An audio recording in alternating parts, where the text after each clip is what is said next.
Nagdadalawang isip pa si Jairon kung susundan niya ito. Naiwan kaming nagkatinginan ni Papa. Tinaas niyang kamay at sinenyasan ng mga bodyguard na umalis. Ngayon magwa one-on-one kami. Lumambot pa unti-unti ang damdamin ko. Hindi ko namalayan na nakangiti ako tumutulong luha na sa pisngi ko. Parang nasa panaginip lang. Sa wakas makikita ko rin ang tatay ko. Ninervyos ako kung anong sasabihin ko. Sumabit sa dulo ng dila ko mga salita na matagal ko nang gustong sambitin. Hindi pa rin nagsisingkin ang mga kaganapan. Parang panaginip ang lahat. Hindi ko maikurap ang aking mga mata. Nakatayo ako sa harap ng tatay ko.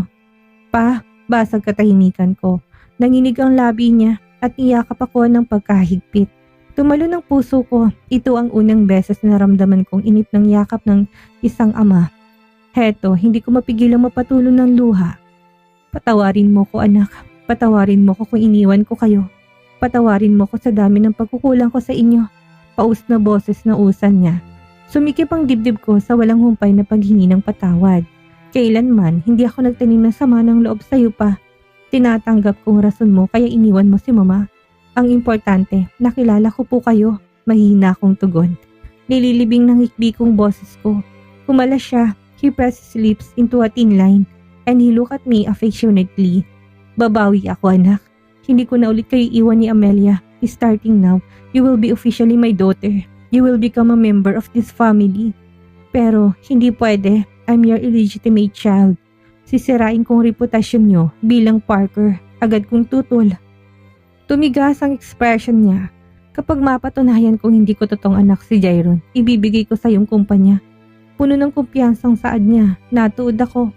Paano niya magagawang pagdudahan si Jairon? Saka hindi ko matatanggap na ibibigay niya sa akin ng kumpanya. I don't deserve it. Pa, wag naman sanang ganun. Hindi ko po hinahangad ang ipapamana niyo. Sapat na sa akin ang makita kayo. At saka, huwag mo sanang pagdudahan si Jairon. Isa rin siyang Parker gaya niyo. Katuwiran ko. May kutob ako na nagsisinungaling ang nanay niya. Huwag naman sana nating ihantong sa ganito. Tiyempong pagbukas ng bibig niya ay ang pagtunog ng cellphone. Dinukot at binasa ang text messages. Exaggerated niyang binagsak ang balikat. Binulsa ang phone. Numatras siya. We'll talk later, Anessa. Sisiputin ko munang meeting. Sige po, mabilis kong pahayag. Umiling-iling siyang nilisan ng opisina ko. Sinabunutan kong sarili. Naglakad ako ng atras abante. Naglo-loading pa kasi ang mga revelasyon na binanggit ng tatay ko. Pasalampak ako umupo sa swivel chair. Nalito akong nangalumbaba sa lamesa. 1 minutong tinuon ang tingin sa kisame. Kinapos ako ng hininga. Heto, sinubsob kong mukha sa patong-patong na documents at papeles. Anessa, pangingising sa kaluluwang ligaw ko ni Riley. Matamis ang ngiti niya habang iniinom ang bubble tea. Nasa bahay niya kami. Dumiretso ako dito matapos ang trabaho kanina. Ewan ko ba, naguguluhan ako. Ang komplikado ng buhay ko. Wrong timing pa nung magkakilala kami ng tatay ko. His wife slapped me, you know? Rason ko. Umupo siya sa silya na inuko pa ako sa tabi ko. Saka nisod niyang palapit sa kanya. Inabot niya sa akin ang iced coffee ko. Sa hindi nalalamang kadahilanan, nadampi ng kamay ko sa kamay niya. Tumibok ng kakaibang puso ko. Pakiramdam ko may dumali na kuryente sa ugat namin at nagka-spark. Una niyang tinanggal ang kamay. Ininom ko ng isang lagukang iced coffee. Ayoko maramdaman ng kakaibang init kay Riley. Magkaibigan kami. At hanggang doon na lang yon. She had her reasons. The important thing is you meet your father. Paglakas loob na payo nito, but he wants me to be officially member of his family. Idagdag mo pa na issue namin ni Jairon. Hindi ko alam kung anong masasabi ng tatay ko. Kalmado siyang humugot ng malalim na hininga. Binawasan niyang tensyong namumuo sa utak ko. So go for it. Bakit ka ba natatakot? Hindi sana ako matatakot kung wala kaming nakaraan ni Jairon. Ang masaklap, nagbunga yon. Paano ko ba ma-explain sa kanya? Sigurado ako matatanggap ka ng tatay mo. Tipid niyang sambit. Napansin kong naging matamlay siya. Nalulungkot ba siya na pinag-uusapan namin? Si Jairon? Bakit biglang nasasaktan si Riley? Aminin niya man o hindi, nababasa kong sakit sa kanyang mukha. Never mind, I'll face my own battle. Ipagdarasal ko na maging maayos ang relasyon naming pamilya. Lumabi siya. Salamat pala sa palibre mong iced coffee. Dugtong ko. Kinagat ko ang sugar cookies. Humisi siya. Malamang na puna mula sila tsakong pagiging childish ko. Ikaw ang unang tao na nakilala kong umiinom ng kape kapag may problema. Natatawang biro niya. Coffee suits me, rason ko. Hinawi niyang hibla ng buhok na gumulo sa buka ko. Nagtitigan kami. Unti-unting nawala ang ngiti namin. Saka namalayan nilapit namin ang mukha sa isa't isa. Tumikim ako. Iniwas kong tingin sabay tindig. Nailang siya sa sitwasyon. Sinampal kami ng realidad at ngayon gusto ko siyang takasan. Uy, salamat nga pala sa oras mo at pasensya ka na. Ginawa kitang taga, buntong ng problema ko. Kasual kong sambit habang tinutuwid ang gusot sa damit. Wala yon, you're my friend. You can come to me whenever you want. Malambing niyang tugon. Nangalumbaba siya sa lamesa at sinulipan ako. Huli ko nang mapansin na nagpuli kamatis ang kanyang pisngi. Ang swerte ko, I have a good friend. I press my lips. Hindi ako mapalagay sa nakakailang nakatahimikan namin. As if he's having a crush on me. Sinuntok ko sarili sa isipan ko. Baliw lang ang makakaisip ng ganito. Parang kuya ko na si Riley. Siya noon ang takbuhan ko sa Belgium kapag may kailangan na problemang financial. Kaya wala akong karapatan na pag-isipan siya ng masama. Kaso yung galawan niya, mukhang halikan niya ako. Nilinis niyang lalamunan. Sumunod siyang tumayo. Kumusta si Riven? Kailan siya papasok ng school? Kinamot kong batok. Kakalabas lang namin kahapon. I don't think makakapasok siya kaagad. Kung kailangan niya ng sundo, nandito lang ako. Alok niya. Nilunok ko ang hiya. Naku, salamat sa offer. Nandyan naman si Nova. Nakakahiya naman, maabala pa kita. Come on, you and Raven are important to me. Sandalan mo ko palagi sa lahat ng pangangailangan mo. Erase natin yung hiya-hiya, Anya. I can't help but smile. Jairon, POV. Gusto ko lang sorpresahin si Melena. Tutuldukan ko lang matagal naming relasyon.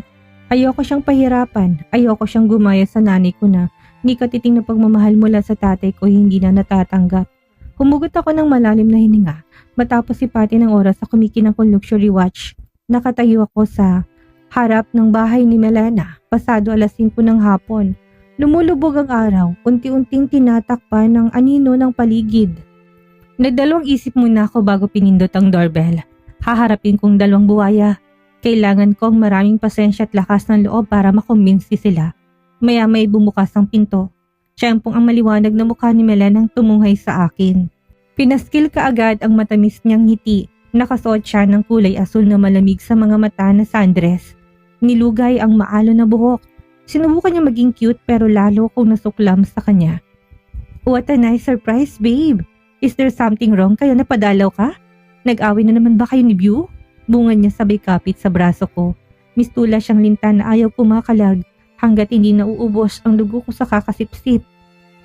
Putik, baka masasapa ko ito ng hindi oras.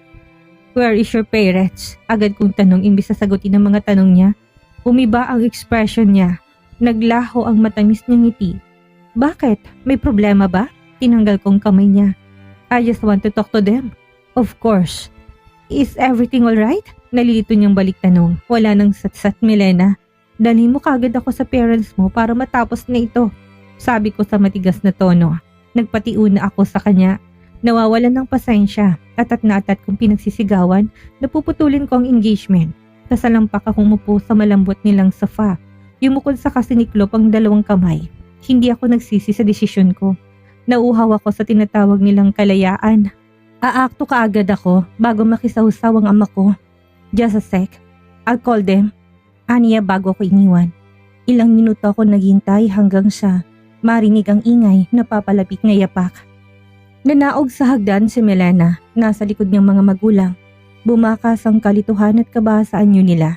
Hindi ko sila binati gaya ng dati. Hinintay ko silang umupo bago ingatan ng ulo. Actually, Mr. and Mrs. Espinoza, I'm here to discuss something important. Something that affects all of us. Simula ko. Hindi maipintang mukha ni Melena. Natatakot siya sa maaari kong sasabihin. I've decided to end the engagement with Melena. In an instant, the room fell silent. I could hear the soft ticking of the clock on the wall. Each second feeling like an eternity. Sinikap kong gawing bato ang puso ko. Hindi magpapaepekto sa reaksyon nila. Pinasadahan ko ng tingin ang gulat na mukha ng 3. Halos lumuwa ang mata ni Mrs. Espinoza. Nanginginig ang kamay ni Mr. Espinoza at tumutulong luha ni Melena. And the engagement? Ha? Andali namang sabihin nun, Jairon. Akala mo ba papayag ako? Giit ni Melena. Kinuyom kong mga palad. It's against my will, Melena. I never wanted this. Gusto ko nang tapusin ang kahibangan mo sa akin. No, sa ayaw at sa gusto mo magpapakasal ka sa akin. Sisiguraduhin ko yon, hiyaw niya. Susugurin niya sana ako pero pinigilan siya ng kanyang ina. Fine, Jairon. Kung desisyon mo to, nire-respeto ka namin. Tipid at walang emosyong saad ng ama ni Melena. Nasa ekspresyon nito na sadyang pinipilit ng anak. Kilala ko ang dalawa. Sila yung tipong ini-spoiled ang anak nila hanggang sa lumobo sila. Melena is a manipulative woman. She can easily control her parents. Bago lumala ang lahat, dapat na akong kumuwala sa kanya. Dad, how dare you to say that to him? Ngayon sinusaway niyo na ako. Tumahimik ka, Melena. Ama mo yan at wala kang magagawa kung magdidesisyon siya. Saway ng ina niya. Kinibot ko ang dulo ng labi. Naaliw bigla sa eksena nila. Akala ko ba, mahal niyo ako at susundin lahat ng gusto ko. Ingus ng ex-fiancé ko. Tumayo siya. Pinukulan ako ng matalim na tingin. I won't let you cancel our engagement by hook or by crook. You'll always be mine, banta niya na kinatras ko. Stop dreaming, girl. Sa katigilan mong pagkokontrol sa mga magulang mo. Matagal na nilang alam na wala akong gusto sa'yo. Pumayag lang ako upang iligtas ang kumpanya niyo at sagipin ang pangalan ko para sa tatay ko. Maagap kong katuwiran sa kanya. Diniin kong bawat salita upang maintindihan niya. Hinihingal siya ngayon ng galit. Nanigas ang panga niya, nanilim ang mukha niya. Kulang na lamang ay ang apoy sa paligid niya. Sumagi sa isip ko noong araw na hirap akong paamuhin ang tatay ko. May proyektong itinatayong kumpanya pero nanganganib na masisira yon kapag walang mahusay na tao ang makakasalba. Melena, makinig ka. Hindi natin pwedeng kontrolin si Jairon. Saka ayaw rin namin na magdusa ka sa huli. I won't let you marry to a man who will never love you. Paliwanag ng ina niya. Sumidhi lalong galit ni Melena. Para siyang nasisiraan ng bait sa kawalan ng kakampi. You never understand me. Sa kandali-dali lang sa inyo na pagsabihan ako. Stop being sensitive. And you two are supposed to listen to me. Pagwawala niya. Huwag mong kalimutan ang posisyon mo sa pamilyang ito. Anak ka lang. Hindi ikaw magdedesisyon sa lahat ng bagay. Asik ng ama niya. Pinigilan ko ang tawa. Ang sarap nilang panoorin. Dahil sa akin, niligtas kong kumpanya. Alma niya, tilo nag-alborotong bulkan ngayon. Enough. Pagod na kami sa kahibangan mo. Oo, niligtas mo ngang kumpanya. Pero hindi ibig sabihin na susundin namin ang lahat ng gusto mo. Hindi mo laruan si Jairon. Hindi ka niya mahal, kaya tanggapin mo na lang yon. I hate you both of you. Umuusok ang ilong na sigaw ni Melena. Halos lumuwa ang lalamunan niya sa sobrang lakas. Saka humarap siya sa akin. Winawasak niya ang matatalim na tingin. Pagsisisihan mo to, Jairon. Nare-realize mo balang araw na nagkakamali ka na iwan ako. I'll make sure of it. Pasensya ha, pero buo ng desisyon ko. Hindi na ako magpapautos sa'yo. Salamat sa pagiging kaibigan mo, kaswal kong tugon. Lalo siyang napuot sa pagiging kalmado ko. May ibang babae ka ba? Kaya ginagawa mo to? Hindi muna ako sumagot. Sagutin mo ko. May anak ako, Melena. Gusto kong ituon ng atensyon ko sa kanya. Tapat ko, naubusan kasi ako ng pasensya. Mas mabuting sabihin kong totoo para tumigil siya. Muling tumahimik ang tatlo. Tila atakihin pa sa puso si Mrs. Espinoza. Uminiiling si Mr. Espinoza matapos maproseso ang sinabi ko. Nagpapatawa ka ba? Pagak na salita ni Melena. Hindi, totoo na may anak ako. At 7 taong gulang na siya. Kung gano'n nagkaanak kayo ng babaeng yun, wala kang pake, Melena. Hindi ko ito matatanggap. Pagkasabi niya nilayasan niya kami, tinignan ako ng blanko ng dalawa, saka ibinagsak ang mga balikat. Nabunutan ako ng tinik. Payapa kong pinutol ang engagement. Salamat sa pagiging maunawain at mabait. Tumayo ako, inayos ang slacks. Nagpaalam sa kanila at hinay-hinay na lumabas sa kanilang mansyon. Mahigpit kong hinawakan ng paintball gun. Nanghihimalit ako sa puot habang tumatago kasama si Kendrick sa likod ng mga lumang bariles. Tumungo ako dito upang palabasin lahat ng hinanakit ko kay Melena. Sa wakas, gumaan ang pakiramdam ko. Tila nakawala ako sa kulungan. Gusto kong mag-enjoy sa gabing ito. Seryoso ka ba, bro? Nilalaro natin ang boring na game nito. reklamo ni Kendricks. Ang nag-iisang pinsan ko na kasama sa lahat ng gusto kong laro, sinamaan ko siya ng tingin. Ayaw mo mag-basketball banat ko. Gusto ko ng billiard, pakli niya. May tiya naman asik ko. Sasabat sana siya pero may nagpaputok ng kulay berdeng pulbos sa kanya. Humalakhak ako, mukha siyang alien ngayon. Eksakto talagang outdoor arena na maraming hadlang at kalaban upang maipalabas lahat ng tensyon na kinikimkim ko. Bastardo? Who is it ha? Hinanap niya ang kalaban. Malapad na nakangiti si Ashton Diego, ang kaibigan namin na kakauwi lang galing States. Dating marketing director ng kumpanya. You bitch! Lagot ko sa akin ngayon, tumayo si Kendricks. Tinuon ang baril kay Ashton, pinaputok pero pubalya siya. Bumelat si Ashton sa amin at dagling tumakas. Tumayo ako, sinulong ko ang paparating na si James. Walang patid ako nagpaputok, hinabol ko siya, nagtago, nagpaputok, hinabol ko ulit. Nagtagumpay ako ng 3 beses, pinutukan ko sa mukha si Ashton ng 2 beses at 1 beses si James. Aksidente kong pinutukan si Kendricks. What the? Team tayo, Jayron. Naduduling ka ba? Singhal niya. Punong-puno ng kulay ang kanyang mukha. Tatawanan ko sana pero may bumaril sa likod ko. Kumalat sa ereng kulay rosas na usok. Nilingon ko ang kalaban. Pinaskil ni Ashton ang killer smile niya. I gritted my teeth.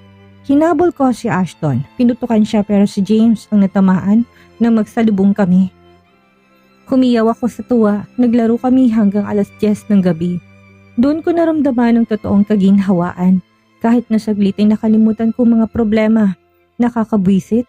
Ni isa wala ko natamaan. Niinis na usal ni Kendricks. Palabas kaming 4 sa arena. Parehong pawisan at badungis. Hinapa ko siya sa likod.